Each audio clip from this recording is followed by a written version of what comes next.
Yeah. You know, I hate, there's a lot of parents that I meet that, because I own beauty schools, of course, oriental yeah. beauty schools, and they come in and they say, "But I want my kid to go to college," and I'm like, "Okay, here they can come to school for 8 months, right? They get a great foundation, and when they get out of school, and it's only going to cost them what 25 grand, right?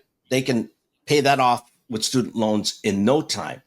Now that could be their platform, meaning they can still work in 8 months. They can get out, get a job, start making money, and if they want to go to college, which they should probably take a business class in order to understand how to manage their money. But at least they're still generating money, or they still have something to fall back on. Where my brother, who went to medical school, he's 70 something and just got done paying his student loan. But I thought doctors make a whole bunch of money. Which goes in, well, he left the medical field because of the insurance, all that good stuff, and he ended up No, going in of course, business for me. I'm joking. But I'm yeah, oh, joking, I but know.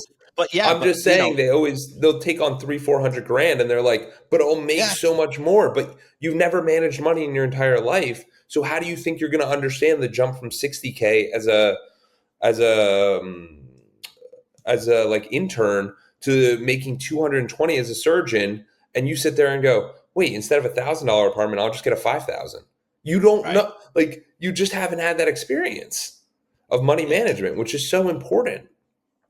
Yeah, and it doesn't matter what you choose to do. Some people are made for college, some are made for trade schools, but where there's a will, there's a way, is what you're saying. So if you create a vision, is what you're saying, a good 5 year plan, and Yeah. then you do self inventory, which is self awareness as well.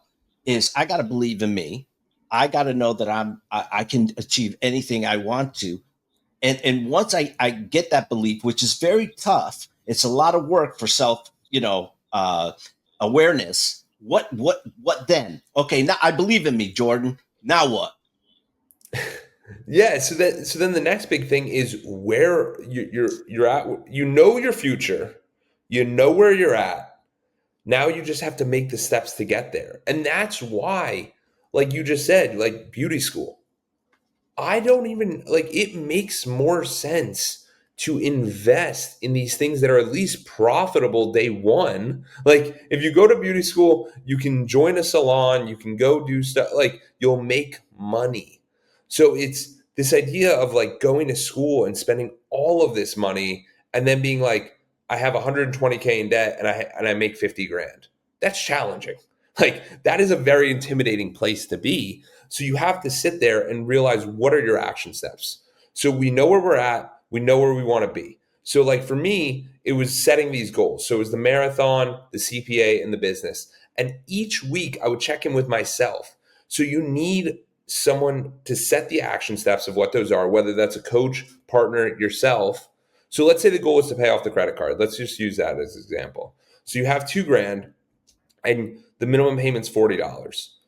You have to take inventory and look at yourself and see, is there anywhere I can eliminate expense? And usually I don't know how deep you want to go, but there's fixed expense and then variable expense.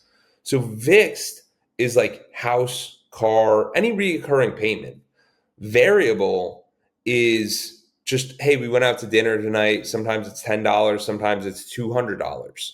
So that variable expense is what you're going to want to cut down on initially to start paying towards this debt. And maybe you set the debt plan as I'm going to pay 250 a month. Great. You start paying 250 a month, that thing will be paid off in probably a year and you won't have to pay as much interest. But you have to set these goals for yourself and then you have to be accountable. If we're not accountable, then what are we talking about? Like a Yeah, majority of the coach. oh no, go ahead. Because a lot of people, you don't have to give up everything, but you're telling me you got no money. Okay, I saw your Starbucks, I saw your coffee, but now you're ordering lunch every day. So I don't have to cut all three out, but by cutting one out, I can cut out the debt and and have more freedom and more peace of mind if I just made myself a sandwich, rather than buying. Because I don't know where you go to dinner for $10, but you can't even go to McDonald's and get a meal for $10 anymore. I know, and in these, like, even the lunch, every lunch is $20. So like me and my wife works a corporate job, and she was like, I go every single day because we meal prep. Like when we're back in Tampa, we'll meal prep, and then the funny thing is, she's like, I see all these people going, and they're in some debts and stuff, and they'll just go $20, $20, $20. You do the math: 5 days a week, $20. That's $100. That's $400 a month. That's $400 a month you could be paying towards your debts. So there's just a lot of leakage and a lot of stuff of, oh, it makes me feel better. No, being debt free will make you feel better. Yeah, Removing that absolutely. debt will definitely make you feel better, because when you get to that position, and this is what I had to do at the bank, where I had to eliminate a lot of my debts, and then you start to sit there and you're like, oh, I don't need this job. So if something upsets me, I'm just going to say no and leave. Not in a disrespectful or a bad way, but in a way of very, like, a freeing way of, I don't actually need this money. Like, I'm not getting what I want out of this experience. And in life, like, people are good fits or it's not a good fit. And you don't have to pretend you're a good fit for something if you have the proper financial backing and the You financial know, setup. people always do focus on the money, and don't get me wrong, money is nice. It helps pays the bills. It helps us do the things that we've always wanted to do. So, people get caught up in, I want to be rich. Is that the right mentality? I say no, but I want to hear from you. Or what, like, where do we need to back up and say, stop thinking of the money and start freeing yourself from the money? Can you expand on that a little bit more? Of course, yeah. So rich is an interesting term. It's so vague and out there, and no one even knows what it means because we all have different definitions for it. Yeah. But what I started viewing rich or wealthy as is, how many months could you survive without making another dollar? So when you start looking at it that way, you go, wow. So there's only two variables: it's the money you make slash keep, and then it's the expenses you have each month. So you start to realize there that, hey, if I live on 5 grand a month and I have $100,000, that's 20 months that I don't need to make any money and I'm not stressed. Or but then if you take that same equation and you spend $20,000 a month and you only have 100 grand, that's 5 months. So you have to start realizing what you can control, which I call this the back end. The back end is like how much you're spending on things, and then the front end is your offense. So that's how much are you making? How much are you bringing in through your job, maybe a side hustle, maybe helping out your family, whatever it is. You need to make sure that that offense exceeds that defense. And then the real wealth is when your investments, the amount you keep, produce enough to keep your lifestyle afloat without having to do anything. So the two big controllables are, how much do you spend every single month, and then how much do you actually have saved up. That's why I find the question really funny of, people go, how much do you make in a year? And it's like, that's such a bad question. The better question, if you really want to know someone, should be, what's your net worth? Because now I'm knowing how much you're keeping, and then I know how long you can live without that money. But when So the we're better like, question oh, is, how much are you saving a year? correct. Even better question. Yeah, and it doesn't even have to be a year. It's just whatever it is. But you want to How get to much you that, like, save in a week? Yeah. you Whether want to it be get a to that, buck or two. you want to get to that, like, 20% savings rate if you can, because what that will free you exponentially, and then you can live wherever you want. You can do whatever you want. Like, the reason I'm traveling right now, and we're traveling for 7 weeks, we did this last year, is because it was a decision we made, one, and we could do it financially because we saved. And we don't have the newest cars. So every month that I'm gone, I'm not paying this car payment. It's already paid off. And it's these very Yeah. freeing things that you do for yourself where you're like, oh, that's not bad. That's okay. Like, I can do that. And you start to realize that anything's possible, but we put a lot of these, I would call them, constraints on ourselves, mental constraints mostly, because it is possible.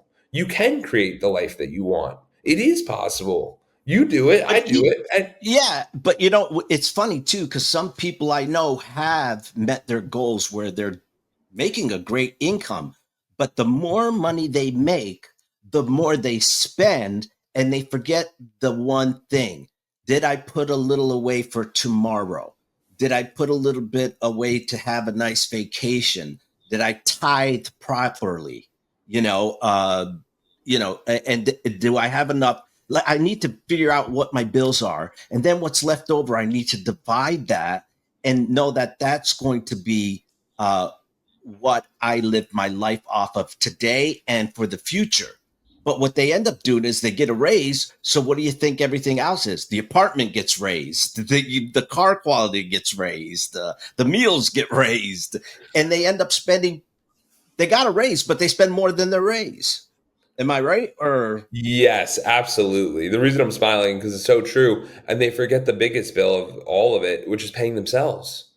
That is yes, why you have to start instituting a bill that pay yourself first. And I read that in The Richest Man in Babylon, and it's a very, very good book where it talks about you want to live on 70% of the money you make. You want to keep 10% for savings. You want to invest 10% in other things, which might be the market, someone you enjoy, mentors, whatever it is. And then it says give 10% away to realize how abundant you really are. And you start to realize very quickly that if you're not focusing on paying yourself, then like you said, like I have a financial advisor friend and he goes, dude, these doctors, lawyers making a half million, $1 million a year have nothing. Like literally not like they lose their job, they lose their house, they lose everything.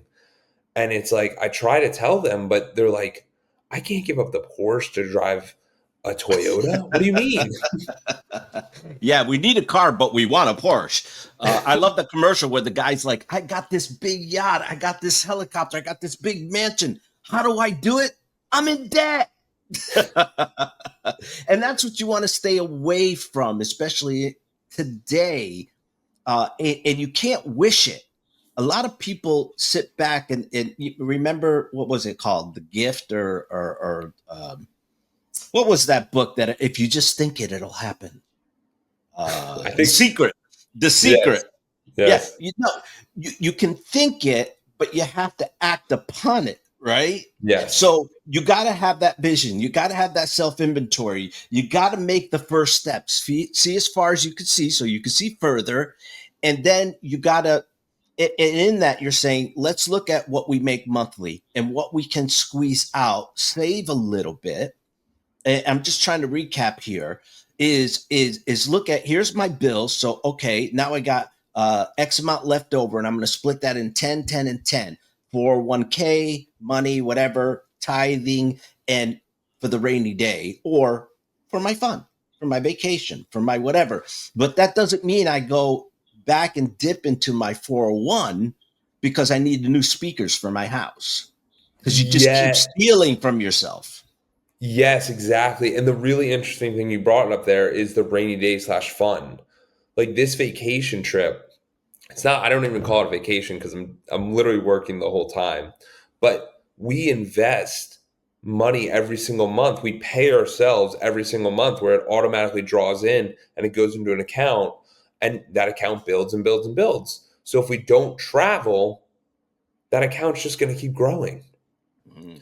And then you start to realize and the cool thing is, and that's like one of my biggest like easiest things for people is once you set this up automatically using like a Fidelity and it just pulls from your bank account, then you sit there and you're like, oh my god, I'm in a real cash squeeze and I need that 10 grand.